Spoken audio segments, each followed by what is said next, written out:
శ్రీ మహాగణాధిపతి నమః. శ్రీ గురుభ్యో నమః.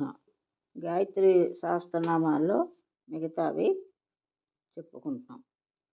పరచిత్రాభిధానజ్ఞ పంచికా పంచరూపిణి పూర్ణిమా పరమప్రీతి పరతేజ ప్రకాశిని పురాణి పౌరుషి పుణ్య పుండరేక నివేక్షణ పాతాళతల నిర్విఘ్న ప్రీత ప్రీతి వివర్ధిని పావని పాదసహిత వేసల పవనాశిని ప్రజావతి పరిశ్రాంత పర్వతస్తనమండల పద్మప్రియ పద్మసంస్థ పద్మాక్షి పద్మసంభవ పద్మపత్ర పద్మపద పద్మిని ప్రియభాషిణి పశుపాశ వినిర్ముక్త పురంధ్రీ పురవాసిని పుష్కల పురుష పర్వ వారిజాత సుమప్రియ పతివ్రత పవిత్రాంగి పుష్పహాసపరాయణ ప్రజ్ఞావతి సుత పౌత్రి పుత్ర పూజ్య పయస్విని పట్టిపాసధరా పంక్తి పితృలోకప్రదాయిని పురాణి పుణ్యశీలా చ ప్రణతార్థని వినాశిని ప్రద్యుమ్నజన్ని పుష్ట పితామహ పరిగ్రహ పుండరీక పురావాస పుండరీక సమానన పృథుజంగ పృథుభుజ పృథుపాద పృథూధరి ప్రవాళస బిపింగాక్షి పీతవాస ప్రచాపల ప్రసవ పుష్టిద పుణ్య ప్రతిష్ట ప్రణవాగది పంచానన పంచవాణి పంచిక పంజరస్థిత పరమాయ పరజ్యోతి పరప్రీతి పరాగతి పరే కాష్ట పరేశాని పావని పావకజ్యుతి పుణ్యభద్ర పరిచ్ఛేద పుష్పహాస పృథూధరి పీతాంగి పీతవసన పీతశయ్యా పిశాచిని పీతక్రియా పిశాచగ్ని పాటలాక్షి పటుక్రియ పంచభక్ష ప్రియాచార పూతన ప్రాణఘాతిని పున్నాగవన మధ్యస్థ పుణ్యతీర్థ నిషేవిత పంచాంగి పరాశక్తి పరమాహ్లాదకారిణి పుష్పకాండ స్థిత పూషా పోషిత అఖిల విష్టప పానప్రియ పంచసిక పన్నగోపరిసాయిని పంచమాత్రాత్మిక పృథ్వీ పదిక పృథుదోహిని పురాణ న్యాయ మీమాంస పాటలి పుష్పగంధిని పుణ్యప్రద పారదాత్రి పరమార్గైక గోచర ప్రవాళ శోభ పౌర్ణాస ప్రణవ పల్లవోదరి ఫలని ఫలద ఫల్గు పూత్కారి ఫలగాకృతి ఫణీంద్ర భోగసేన ఫణిమండల మండిత బాలబాల బహుమత బాల తాప నిబంసిక బలభద్ర ప్రియ వంజ బడిబా బుద్ధి సంస్థిత పంది బలివతి బడిసగ్ని బలిప్రియ బాంధవి బోధిత బుద్ధి బంధూక కుసుమ ప్రియ బాలభాను ప్రభాకార బ్రాహ్మి బ్రాహ్మణ దేవత బృహస్పతి సుత బృందావన విహారిణి బలాకిని బిలాహార బిలావాస బహుదుక బహునేత్ర బహుపద బహుకర్ణావతంసిక బాహుబాహుయుత బీజరూపిణి బహురూపిణి బిందునాథ కళాతీత బిందునాథ స్వరూపిణి బద్ధగోదాంగళిత్రాణ భద్రాశ్రమవాసిని బృందారక బృహత్కంద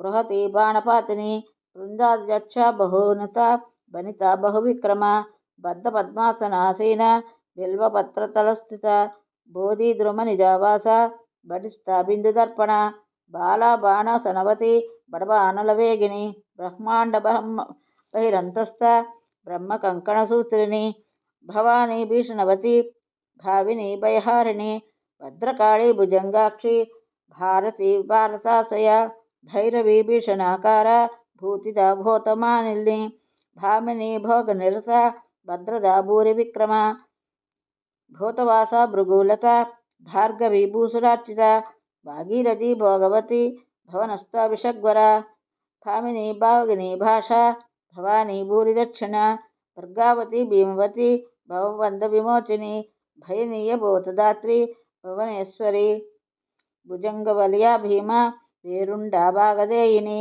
మాతా మాయ మధుమతి మధుజిహ్వ మధుప్రియ మహాదేవి మహాభాగ మానిని మీనలోచన మాయాతీత మధుమతి మధుమాంస మధుధ్రువ మానవి మధు సంభూత మిథులాపురవాసిని మధుకైటవ సంహాత్రి మేదిని మేఘమాలిని మండోదరి మహామాయ మైథిలి మండురప్రియ మహాలక్ష్మి మహాకాళి మహాకన్యా మహేశ్వరి మహేంద్రి మేరుతనయ మందార కుసుమర్చిత మంజుమంజూర చరణ మోక్షద మంజుభాషిని మధురద్రావిణి ముద్ర మలయాన్విత మేధా మరకతశ్యామ మాగధి మేనకాత్మజ మహామారి మహావీర మహాశ్యామ మనుస్థిత మాతృకా మిహిరాభాస ముకుంద పదవిక్రమ మూలాధార స్థిత ముగ్ధ మణిపూరకవాసిని మృగాక్షి మహిషారూఢ మహిషాసురమర్దిని యోగాసన యోగగమ్య యోగ యౌవనకాశ్రయ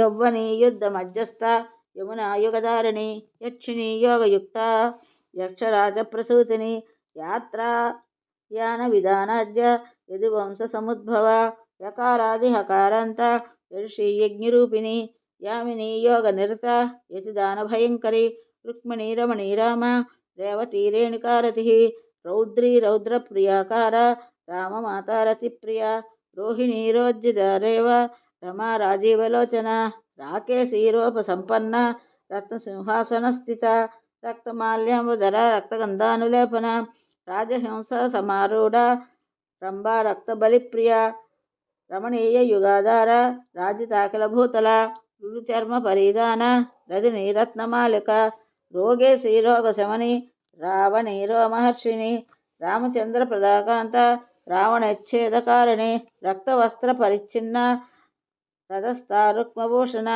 లజ్జాదిదేవతాలోల లలితాలింగధారిణి లక్ష్మీలోలిప్త విష లోకిని లోకద విస్తృత లజ్జాలంబోదరీ దేవి లలనా లోకధారిణి వరద వందిత విద్య వైష్ణవి విమలాకృతి వారాహి విరజా వర్ష వరలక్ష్మీ విలాసిని వినతావ్యోమ మధ్యస్థ వారిజాసన సంస్థిత వారుని వేణు సంభూత వేత్త హోత్ర విరూపిణి వాయుమండల మధ్యస్థ విష్ణురూప విధిప్రియ విష్ణుపత్ని విష్ణుమతి విశాలాక్షి వసుంధర వామదేవ ప్రియ వేల వజ్రిని వసుదోహిని వేదాక్షర పర్యాతాంగి వాజపేయ ఫలప్రద వాసవి వామజన్ని వైకుంఠ నిలయావర వ్యాసప్రియ వర్మధారి వాల్మీకి వరసేవిత శాకాంబరి శివశాంత శారదా శరణాగతి సాతోదరి సుభాధార శుంభాసుర విమర్దిని శోభావతి శిలాకార శంకరార్ధశరీరిణి సోనా సుభాశయ శుభ్ర శరస్సంధానకారిణి శరావతి శరానంద శరజ్యోత్స్న శుభానన శరభాశూలిని శుద్ధ శబరి సుఖవాహిని శ్రీమతి శ్రీధరానంద శ్రవణానందదాయిని సర్వాణి సర్వరీ వంజ షడ్భాషా షడ్రుతిప్రియ షాఢాసార స్థిత షణ్ముఖ ప్రియకారిణి షడు అంగరూప సుమతి సురాసుర నమస్కృత సరస్వతి సదాధార సర్వమంగళకారిణి సామగాన ప్రియ సూక్ష్మ సావిత్రి సామసంభవ సర్వవాస సదానంద సుస్థిని సాగరాంబర సర్వైశ్వర ప్రియ సిద్ధి సాధబంధు పరాక్రమ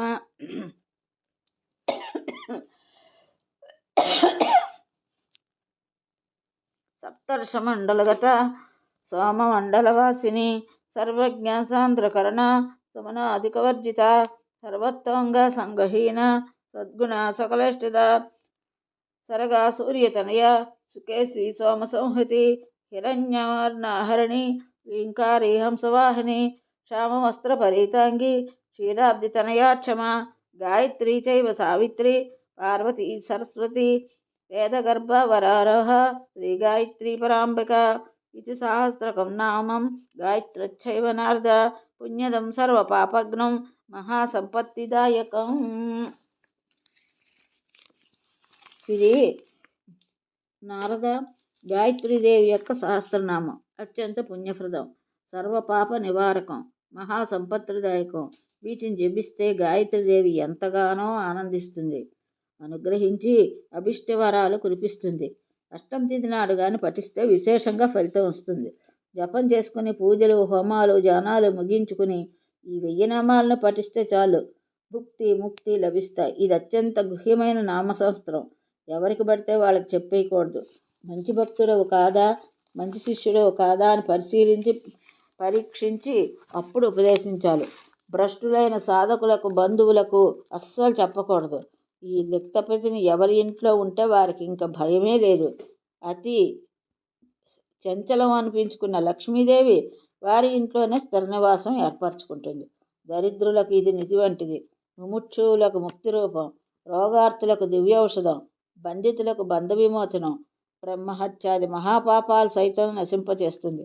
అంతేకాదు బ్రహ్మ సాయుధ్యాన్ని అందిస్తుంది. ఇది సత్యం, సత్యం, తిరుగులేని సత్యం.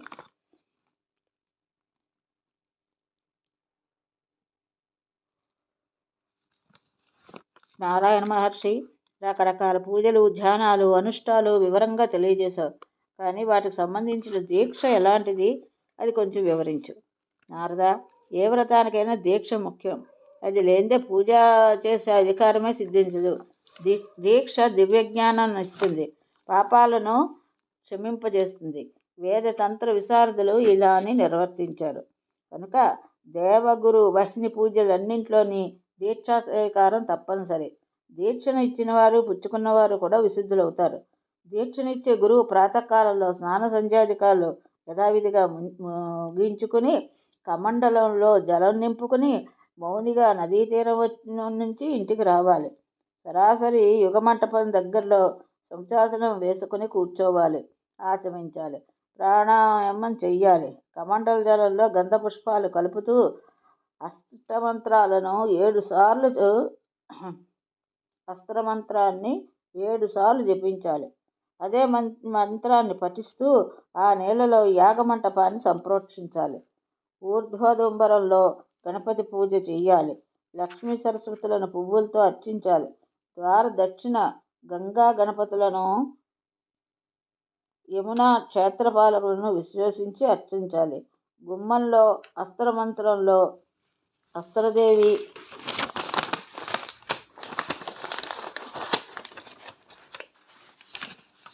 పూజించాలి. మంటపం అంతా దేవీమయమైనట్టుగా భావించాలి. అదే మంత్రం చదువుతూ అంతరిక్షగత, భూమిగత విఘ్నాలను పారద్రోలాలి. అప్పుడు గుమ్మం ఎడమభాగం తాకుతూ కుడికాలు మెట్టి లోపలికి ప్రవేశించాలి. కలశం స్థాపించాలి. సామనార్ఘ్యం నిర్వహించాలి. ఆ జలంలో నైరుతి దిశలో వాస్తు సాధకుని బ్రహ్మదేవుడిని గంధపుష్పాలతో అర్చించాలి. అదే జలంతో పంచగవ్యంతో తోరణ స్తంభం వరకు మంటపంలోతో సంప్రోక్షించాలి. అంతా దేవీమయమైనట్టు హృదయంలో భావించాలి. భక్తితో మూలమంత్రాన్ని జపిస్తూ దర్భలతో అంతటా నీళ్లు తిలకరించాలి. శరమంత్రం పఠిస్తూ మంటపం లోపల నేలను తాటించాలి. హుం మంత్రం పఠిస్తూ అభ్యక్షణం చెయ్యాలి. ధూపం వేసి వికారాలను పారద్రోలాలి. దర్భలతో మార్జిని చేసి అంతటా అన్నింటా సమర్జించాలి. ఈశాన్య దిక్కున మార్జించి తత్పూజం స్థాపించి పుణ్యావహనం చేసి దీననాథులకు తృప్తిపరచాలి. అటుపైన మెత్తని ఆసనం మీదకు తూర్పుముఖంగా కూర్చుని తన గురువు దేయమంత్ర దేవతను ధ్యానించి నమస్కరించాలి. భూతశుద్ధి చేసుకుని దేయమంత్రానికి ఋష్యాదిని విన్యాసం చెయ్యాలి. ఋషిని శిరోభాగాన, ఛందస్సుని ముఖభాగాన, అధిదేవతను హృదయ పద్మాన, బీజాక్షరాన్ని గుహ్య భాగాన, శక్తిని పాదద్వయాన్న విన్యాసించాలి. 3 సార్లు చప్పట్లు కొట్టి దిగ్బంధం చెయ్యాలి. చోటికాత్రయ పూర్వంగా అంటే చిటికిన వేలు ప్రాణాయామంతో చేసి మూలమంత్రాన్ని స్వశరీరంతో మాతృకాన్యాసం చెయ్యాలి. ఓం ఆం శిరసే నమః ఇత్యాది క్రమపద్ధతిలో అన్యాసం జరగాలి. ఇలాగే మూలమంత్రాన్ని షడంగంగా కరాంగుళి హృదయాదుల్లో న్యసించాలి. ప్రణవాక్షర పూర్వకాలు నమః, స్వహ, ఫషట్, హుం, ఔషట్, ఫట్ పదాంతాలైన 6 మంత్రాలు చేసే న్యాసాన్ని షడన్యాసం అంటారు. నమః స్వాహ వషుడ్రైకై, హుం, ఔషట్, ఫట్ సదాన్వితై ప్రణవాదియుతైర్వితంత్రై షడర్వేవం షడంగకం. వాటిపైన మూలమంత్రం వర్ణ విన్యాసం కూడా కల్పోక్తప్రయోగంగా చెయ్యాలి. అయ్యాక స్వశరీరంతో సుభాసనాన్ని సంభావించాలి. అందులో దక్షిణ భుజాన ధర్మాన్ని, వామభుజాన జ్ఞానాన్ని, ఎడమ తొడలో వైరాగ్యాన్ని, కుడి తొడలో ఐశ్వర్యాన్ని, ముఖంలో అధర్మాన్ని ఇలాగా ఆయా భాగాల్లో ఆయా అంశాల్లో నియమానుసారంగా విన్యసించాలి. ఆ సింహాసనానికి ధర్మార్థ కామమోక్షాలు 4 కోళ్ళు. అధర్మాదులు శరీరం.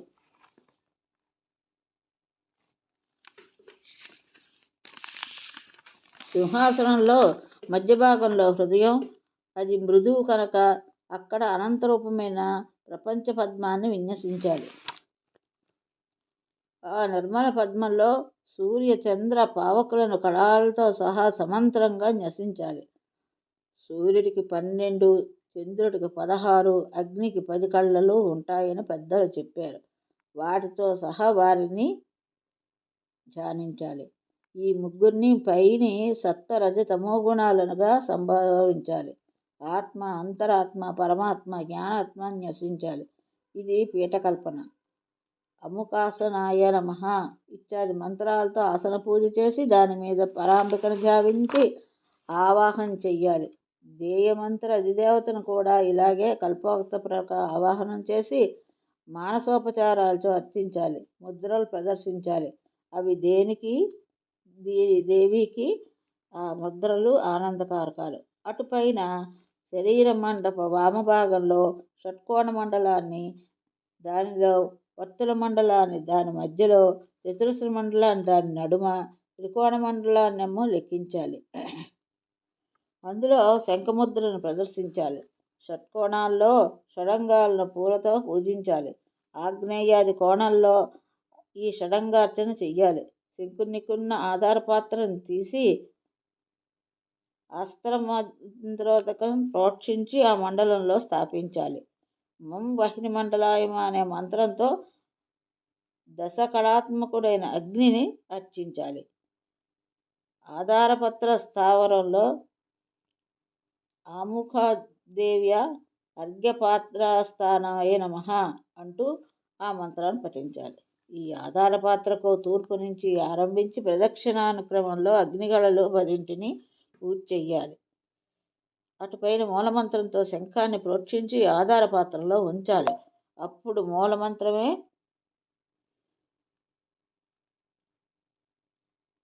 ఆ ఆధారపాత్రకు తూర్పు నుంచి ఆరంభించి ప్రదక్షిణ కవనంలో అగ్నిగళలు 10ని పూజ చెయ్యాలి. అటుపైన మూలమంత్రంలో శంఖాన్ని ప్రోక్షించి ఆధారపాత్రలో ఉంచాలి. అప్పుడు మూలమంత్రం పఠించాలి. ఆం సూర్యమండలాయ నమః అనే మంత్రంతో 12 కళ్ళు అర్చించాలి. ఆముఖ దేవతార్ఘ్యపాత్రాయ నమః అనాలి. శంఖాయ నమః అంటూ శంఖాన్ని ప్రోక్షించాలి. అందులో సూర్యుడికి 12 కళలు కుసుమార్చన చెయ్యాలి. విలోమ మాతృకను విలోమ మూలమంత్రంతో ధ్యానించాలి. శంఖంలో నీళ్లు నింపి చంద్రకళన్యాసం చెయ్యాలి. ఓం సోమమండలాయ నమః అనే మంత్రం దాంతో మొదలుపెట్టి అముక్తారార్ఘ్యమృతాయ అనే హృన్మంత్రం వరకు ఆయా మంత్రాలను ఉచ్చరిస్తూ షోడశకళాత్ముడికి అర్చించాలి. అదే మంత్రంతో శృణిముద్రతో జలార్చన చెయ్యాలి. సకల తీర్థాలను శంఖంలోకి ఆవాహన చేసి 8 సార్లు మంత్రోచ్చారణ జరపాలి. షడాంగాలను ఆ జలంలో విన్యసించి హృదయస్థానంలో ఆ జలార్చన చెయ్యాలి. మధ్యమద్రతో శంఖం పైన ఆచ్ఛాదన పెట్టి మూలమంత్రాన్ని 8 సార్లు జపించాలి. ఆ పైన దక్షిణ దిగ్భాగంలో శంఖాన్ని ప్రోక్షించి శంఖంలోని నీళ్లు కొంచెం ప్రోక్షణలో పోసి అంతటా జల్లాలి. ఈ సంప్రోక్షణతో ప్రదేశము తాను పూజా ద్రవ్యాలు విశుద్ధి పొందినట్టుగా భావించాలి. అటుపైన గురువుగారు తన ఎదుట ఉన్న వేదికపై సర్వతోభద్ర మండలాన్ని లిఖించాలి. కర్ణికా మధ్యం లిఖించి అందులో తెల్లటి బియ్యం పోసి నింపాలి. వాటి మీద దర్భలు పరిచి సలక్షణమైన కుర్చీని కూర్చోవాలి. ఆధారశక్తితో ఆరంభించి పీఠమంత్రాత్మకంగా అర్చన చెయ్యాలి. చిల్లులు బొడిపలు లేని కొత్త కుండం తెచ్చి అస్త్రదళంతో క్షాళన చెయ్యాలి. 3 పేటల ఎరపు దారంతో తంతువేష్టనం చేసి తారమంత్రం ఉచ్చరిస్తూ నవరత్న కూర్చ గంధ పుష్పాలను ఆ కుండలంలో వెయ్యాలి. పీఠానికి కుంభానికి ఐక్యాన్ని భావించాలి. ప్రతి లోమమంత్రాక్షారణ చేస్తూ ఆ తీర్థోదకంలో మాతృకా పూజ చెయ్యాలి. మూలమంత్రాలను జపిస్తూ ఆ కుంభాన్ని దేవతలకు అర్చించాలి. రావి, పనస, మామిడి చిగుళ్లతో కుంభవదనాన్ని ఆచ్ఛాదించాలి. చిన్న పాత్ర, పళ్ళు, అక్షతలు ఉంచి వస్త్రయుగ్మం చుట్టి ప్రాణాయామ మంత్రంతో ప్రాణప్రతిష్ఠ చెయ్యాలి. ఆవాహనాది ముద్రలు పట్టి ఆ పరాంబికను ఆనందపరచాలి. అటుపైన కల్పోక్త ప్రకారం పరమేశాన్ని ధ్యానించాలి. ముందుగా స్వాగతం పలికి కుశల ప్రశ్నలు వెయ్యాలి. పాద్యం, అర్ఘ్యం, ఆచమనం, మధుపర్కం, అభ్యంగ స్నానం, రక్త క్షామ వస్త్రయుగ్మం, మణిభూషలు వెయ్యాలి. ఇత్యాదిగా షోడశోపచార పూజలు చెయ్యాలి. మాతృకార్చన విధానంలో సంపుటి వర్ణమంత్రాలతో ఈ ఉపచారాలు శ్రద్ధగా జరపాలి. అవి అయ్యాక నైవేద్యం సమర్పించాలి. ప్రతి ద్రవ్యాన్ని కేవలం ప్రోక్షణీ జలంతోటే సంప్రోక్షించి నివేదించాలి. మరి ఇంక ఏ పాత్రలోనూ నీరు వాడకూడదు. ఆ తర్వాత నవావరణ సాంగదేవి పూజ నిర్వర్తించి వైశ్యదేవం చెయ్యాలి. దక్షిణ దిగ్భాగాన స్కందిలం ఏర్పాటు చేసి అగ్నిని నిక్షేపించాలి. మూర్తిలో ఉన్న దేవతను అక్కడ ఆవాహన చెయ్యాలి, పూజించాలి. ఆహుతులతో మూలమంత్రం హోమం చెయ్యాలి. నేతి పాయసాన్ని 25 సార్లు హోమం చేసి కొసలుగా ఆహుతులతో పునర్హోమం చెయ్యాలి. గంధాదులతో అర్చించి దేవిని మళ్ళీ పీఠం మీద పెట్టాలి. అగ్నికి విసర్జన చెప్పి దశదిశలు బలి చల్లాలి. దేవీ పార్షదులకు పంచోపచారాలు చేసి తాంబూల ఛత్ర చామర దేవికి సమర్పించాలి. మూలమంత్రాన్ని 1000 సార్లు జపించాలి. ఆ జపాన్ని అమ్మవారు సమర్పించాలి. వాటిపైన ఈశాన్య కోణంలో విగ్రహం చెయ్యాలి. కర్కరీని స్థాపించి దుర్గను ఆవాహన చేసి పూజించాలి. రక్ష రక్ష అనాలి. అస్త్రమంత్రమే జపిస్తూ ప్రదక్షిణగా మంత్రోదకంగా జల్లి అక్కడ కర్కరిని ఉంచి అస్త్రదేవతను ఆరాధించాలి. అంతా అయ్యాక గురు శిష్యులిద్దరూ మౌనంగా భోజనం చెయ్యాలి. ఆ రాత్రికి యాగశాలలోనే వేదికపై నిద్రించాలి. ఇది ఈరోజు భాగవతం. ఇంతటితో స్వస్తి.